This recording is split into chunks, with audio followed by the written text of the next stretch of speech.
শুনো গোললো না, নামটা তোমার বলো না, কোন গ্রামে তোমার বাড়ি? ও সুন্দরী, কোন গ্রামে তোমার বাড়ি? এক পলকেই মনটা নিছো কারি। এই গানটা দাও, আমি শুনবো। না পিতের ফুলারা চাইলাম কি আর দিল কি?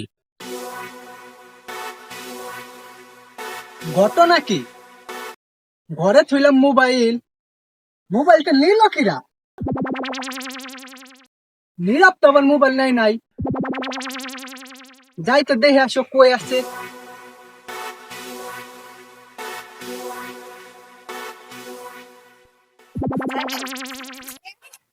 এটা নীরবের মতো লাগে না? তাই তো। ও চান্দু, তুমি এই জায়গায় বসে বসে মোবাইল দেখতেছো? দাঁড়াও, আজকে তোমার খবর আছে।